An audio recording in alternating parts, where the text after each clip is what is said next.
Good morning, good afternoon, whenever you're viewing this, and welcome to week number 2.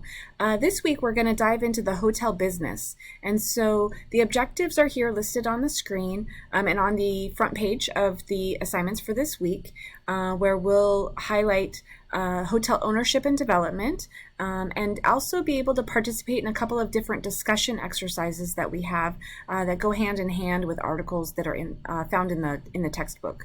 In addition to the snapshot of the hotel industry, hotel development and ownership and classifications of hotels, which you see listed here.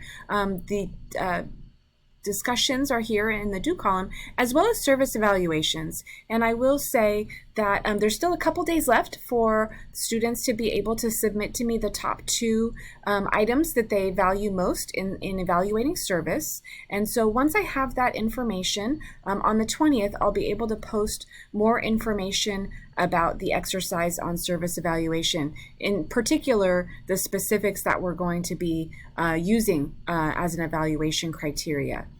In general, this service evaluation assignment is going to span the entire semester, so I wanted to spend some time to talk about it.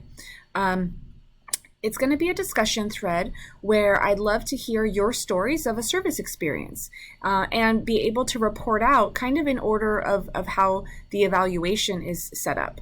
And the expectation is to complete 4 service evaluations throughout the course of the semester, and then also respond to at least 3 of your peers' evaluations.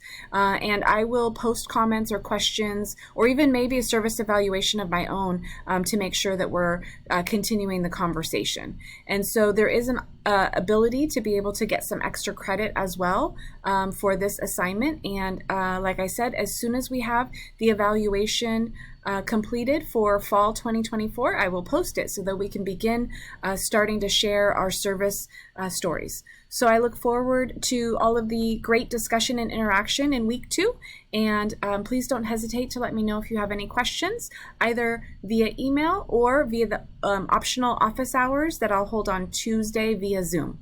I hope you have a great week ahead. Thank you.